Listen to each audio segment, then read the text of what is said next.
bilowga sheekada filimka waxaan aragnaa markab aad u weyn waxaana markabkaani saarnaa dad badan waxayna dadkaani markabka u saarnayn inay ururiyaan waxyaalaha qadiimiga ah marka ay soo heleenna way iibin jireen waxaa kaloo markabkaani saarnaa amiir lagu magacaabo ereg wax uuna aad u jeclaa ururinta waxyaalaha gaarka ah oo qadiimiga ah waana sababta uu markabkan u saaran yahay caawana waxaa la filanayaa banta gunteeda inay kasoo bixi doonaan waxyaalo muhiim ah sida gabareemaayada oo kale dhammaan dadkana waxay diyaar u ahayn inay gacanta ku dhigaan gabareemaayadaasi laakiin ereg waxa uu ahaa amiir aad u sharaf badan oo wanaagsan qof kastana wuxuu ka mamnuucayaa inuu ugaarsado gabareemaayada had iyo jeerna ereg nin ayaa garabkiisa ahaa wuxuuna ninkaani si gaara ugu shaqaynayay boqortooyada ereg sidoo kalena wax u ilaalin jiray ereg waxuuna ninkii u sharxayaa ninkii eragaha inuu iska dhaafo waxyaalaha qaar maxaa yeelay maraakiibta boqortooyada waxay qaataan waxyaalaha qadiimiga ah waa inaan anaga iska dhaafnaa waxyaalaha yaryarka ah laakiin ereg waxuu ku qasbanaaday inuu waxyaalahaasi oo dhan ka fogaado intaas kadibna waxaan aragnaa inay duni dhan ka hooseyso biyaha waxaana biyaha hoostooda ku taalay duni aad u qurux badan waxaana halkaasi ku noolaa dad qaarka dambe kalluun ka ahaa waxayna lahaayeen boqortooyo waxaana jiray boqor dunidaani maamuli jiray waxuuna boqorkaani lahaa 7 gabdhood kuwaasoo gabareemaayo ahaa waxuuna u yeeriyaa 6diisii gabdhood halka gabdhiisii 7 ay maqnayd gabadha maqanna waxay ahayd midda gabdhaha ugu yar waxuuna magaceeda ahaa Ariel kadib boqorkii wax uu yeeriyaa bahal yar waxuuna ku yeeri waanad u soo yeertaa Ariel bahalkii yaraana waa uu soo baxay si uu soo helo gabadhii Ariel ahayd inta uusan daawada bahalkan Ariel u tagin noo laagaray muuqaalka haddii aad halkaan ku cusub tahayna ka mid noqo saaxiibadan ugu xiran Arielna waa iska wareegaysa iyadoo aad u jecleed waxyaalaha ay bini'aadamka isticmaalaan sidoo kale Ariel waxay lahayd saaxiibkaas oo ahaa malaayar inta badanna malaayigan waa uu la joogi jiray Arielna had iyo jeer waxay aadi jirtay maraakiibta burburtay kuwaasoo soo quusay badda waxaana halkaas u yimid malaayar wuxuuna ku yidhi adiga waan aqaanaa dabeecadahaaga ha isku aadin maraakiibtaasi laakiin malaaga yaraa hadalkiisa ima dhagaysato wayna soo aaday markii halkaasi timidna waxay bilowday inay firfiriso waxyaalaha ay bini'aadamka sameeyeen intii ay dhex wareegaysay maraakiibtii burburtayna waxaa halkaas kusoo weeraraya kalluun aad u weyn wuxuuna bilaabay kalluunka aad u weyna inuu ceyrsado isagoo isku dayay inuu cuno laakiin Ariel nasiib wanaag halkaas way kasoo baxsatay markii halkaas kasoo baxsatayna waxay markaan u imaanaysaa shimbir saaxiibkeeda ahaa dhabaantii intay maraakiibtii burburtay dhex wareegaysay waxay kasoo helaysaa fargeedo waxaana markaan fargeedadii tusaysaa shimbirkii saaxiibkeeda ahaa waxayna weydiisay ujeedada loo isticmaalo fargeedadan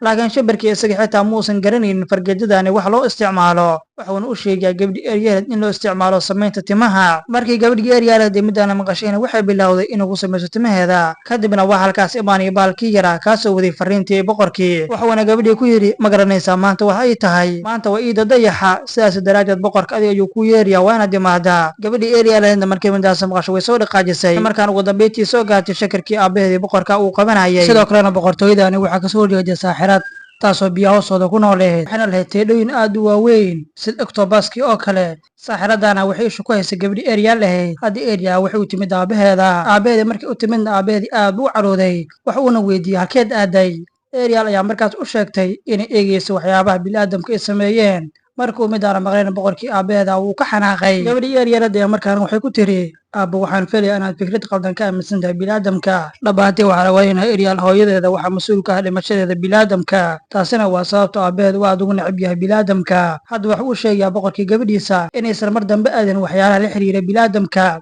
markii gabadhii Ariel middaas maqasheen aad ugu calool xumaatay boqorkana waxa ogaa inaysan gabadhan Ariel isagaysan dhegaysanaynin waxaana markaan ku soo dabadarayaa bahalkii yara isagoo markaasi yidhi waa inaad gabadhaani ogaataa iyadoo xanaaqsan ay gabadhii Ariel markaan waxay timid qolkeeda waxaana qolkeeda u yaallay waxyaabo badan oo ay soo uruurisay kuwaasoo isticmaali jireen bini'aadamka waxayna waxyaalahan oo dhan ka soo qaaday markabyadii quusay alaabta ay haysay gabadhan Ariel sidoo kale waxaa ka mid ahaa doobir kaasoo isticmaali jireen bini'aadamka waxayna sidoo kale haysay buugaag badan kuwaasoo isticmaali jireen bini'aadamka waxaana qolkeeda ka buuxay dhammaan waxyaalihii isticmaali jireen bini'aadamka waxayna gabadhan Ariel markaas jecleed inay aado adduunka bini'aadamka oyna mar un kusoo wareegto intaa kadibna gabadhii Ariel waxay markaana maqlaysaa qaraxyo kaasoo ka imaanaya biyaha korkooda markii Ariel midaan maqashayna way soo carartay si ay markaan u soo aragto ugu dambeyntii biyaha ka soo baxday waxayna markaan arkaysaa markab aad u weyn laakiin markabkaana muusan ahayn cid kale waxa waa markabkii amiirkii Ereg dadkeena waxay ciyaariyeen ciyaarta shoolada dabka Ariel markii aragtay dadkaan aad ku faraxsan aad u faraxday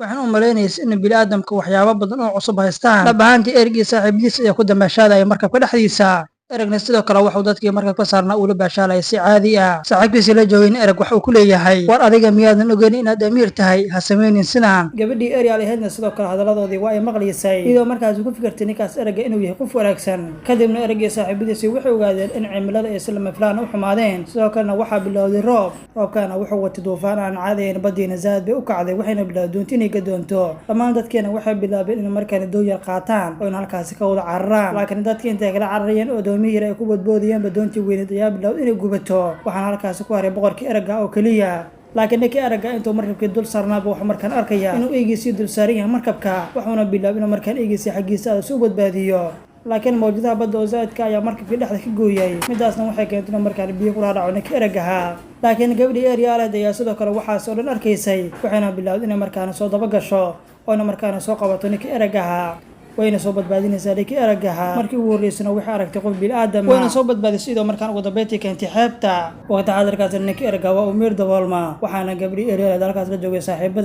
saaxiibadeedina waqti xaadirkaasi way sheekeysanayeen iyagoo markaas wada hadlayay. Arielna waxay markaan isku dayaysay inay badbaadiso oyna markaan soo kiciso, laakiin ugu dambeyntii ninkii Ariel waa uu soo kacay, isla markiiba waxaa halkaas u imaanay waardiyaashiisii kuwaas oo ka yimid boqortooyada. marka halkaas yimaadeenna waxay bilaabeen halkaas ka wadaan ninkii eraggaha, isagoo markaas aan arkin gabadhii Ariel ahayd. Arielna markii waardiyaashii aragtay waxay bilowday inay biyihii soo gasho, iyadoo markaan halkaas kasoo dhaqaajisay iyadii saaxiibadeeda. sidoo kalena waxaan aragnaa haweeneyda sixiroolayda taasoo ku nooleed biyaha guntooda, taasoo aan kusoo arkayna bilowgii filimka. waxaana markaan isha ku haysay gabadhii Ariel ahayd. intaa kadibna waxaan aragnaa gabadhii Ariel aad u faraxsan tan iyo markii la kulantay bini'aadamkii. aad bayna ugu faraxsaneed maadaama ay la kulantay ninkii eraggaha, waxayna had iyo jeer jecleed inay aado dunida bannaanka, waxayna rajo ka lehed inuu dib ugu soo laaban doono ninkii eraggaha. taasna waxaa laga yaabaa inuu biyaha soo galo oo maalin uun soo helo. dhanka kale ninkii eraggaha waa la daawiyey isagoo markaana caafimaaday, oo uuna soo baxay isagoo markaan u yimid hooyadiisa taas oo ahayd boqorad. waxaana markaana weydiiyey, ma hesheen gabadhii aniga nafteeda badbaadisay? hooyadiisa ayaa waxay ku tiri, maya had aniga ma aanan helin, laakiin adiga wiilkayga waa inaad nasataa, maxaa yeelay dhaawac xoog badan ayaa kusoo gaaray. boqorkii eraggana wuxuu markaana ku yidhi, way fiicnaanayd inaan nasto, laakiin marka hore waanan helaa gabadhii nafteeda badbaadisay, waxaan rabaa inaan arko iyada. ninkii eraggana markaana waa uu shakiyey, isagoo markaas ka shakiyey in gabadha naftiisa badbaadisay ay tahay Gabremaayo. maalin walbana wax u aada jiray badda dhinaceeda, wax uuna raadsan jiray Ariel. maalin kastana wax u aada jiray badda dhinaceeda isagoo markaas qaadan jiray markab, waxuuna raaday jiray gabadhii Ariel ahayd taas oo isaga badbaadisay. waa uuna u yeeri jiray isagoo markaas dhihi jiray, waxaa laga yaabaa naftii inay mar kale khatar gasho, adiga sooma badbaadin. iyada iyo walaalaheed iyo aabaheedba waxay markaan ku guuriyeen markabkaana waxa waa markabkii eragkaasoo soo qarqoomay. laakiin arrintii ay gabadhii samaysay waxaa markaan ogaanaya aabaheeda, waxaana markaa lagu sheekeynaya baalkii yaraa, isagoo markaas u sheegay gabadhaan Ariel ahayd inay qof bini'aadamaha badbaadisay. Ariel aabaheeda waxuu markaan ka shakinaya gabadhiisa, maxaa yeelay waxa uu dareemay inuu dareen jecel kala dhexeeyo ninkii bini'aadamka ahaa. boqorkiina markuu midaas maqlay waxuu bilaabay inuu aad u caroodo oona markaan isticmaalo awoodiisa, isagoo bilaab inuu markaana baabiyo dhammaan waxay bini'aadamka ay lahaayeen oo haysay gabadhii Ariel ahayd. Arielna markaa aragteen aabaheedii wixii oo dhan oo ka baabi aad u murugootay, iyadoo markaan iska murugsan waxaa halkaas ugu imaanaysa haweeneydii saaxiradda ahayd. waxayna markaana ku tiri, ma ogtahay inaan aniga ahay habaryarta? qof kastana wax u yaqaanaa saaxiradda badda, laakiin waan ogahay waxaad rabto. saaxiraddeena waxay ku tiri, waan ogahay inaad jeceshahay bini'aadama, sidoo kalena aad jeceshay inaad gasho adduunka bini'aadamka, midaas aniga waan kaa caawin karaa. midda kale oo aan kuu samayn karo ayaa aniga waxaan kaa dhigi karaa bini'aadam, waxaana ku siin karaa lagu aad ku socoto, laakiin shuruud aan kugu xiray ayaa ah waana 3 maalmood gudahood kusoo laabataa. laakiin Ariel waxay markaan kusoo laabatay saaxiradii, waxay markaan ku tiri, diyaar baan u ahay dhammaan shuruudahaada. hadda saaxiradii waxay markaan ku samaynaysaa sixirkeedii. Arielna markii bilaadu noqotay way ku adkayd inay kusoo jirto biyaha bannaanka ee markaan usoo baxday. bannaanka markay usoo baxday isla markiiba nin ayaa ugaarsaday isagoo markaas shabaqiisii ku qabtay. gabadhiina markaana waa uu soo qabsanayaa, waxaana markaan arkaya gabadha inay tahay bini'aadam, waa uuna raali geliyay. markii ninkii uu raali geliyay uuna ka tagay waxay markaan arkaysa inay lagu leedahay. markii mid aragteen aad bay u faraxday, waxaana markaan halkaas u yimid saaxiibadeedii. ninkii qabanayay isla markiiba waa uu soo waday, isagoo markaana keenay boqortooyadii. waxaana markaan u keenay xaaskiisii markii loo keenay isla markiiba waxay bilaabeen inay markaan u labisaan. ugu dambeyntiina waxay markaan la kulmaysaa boqorkii eraggahana markuu arkay waa uu fahmi waayay gabadhan cidda ay tahay. markii gabadhii middan aragtayn aad bay ugu calool xumaatay maadaama ninkii uu fahmi waayey. intaa kadibna wax uu bilaabay ninkii eragga inuu waqti fiican la qaato gabadhii, maadaama aysan iyada si fiican u aqoonin la dhaqanka bini'aadamka, laakiin hadda waxay fahmaysaa dhammaan dabeecadihii bini'aadamka. intaa kadibna noloshii bini'aadamka dhammaanteeda iyo markaan kuwada raaxaysatay, waxaana markaan halkaas la joogay saaxiibadeedii. maalintii xigtana ninkii eragga waxa markaan lagu darayaa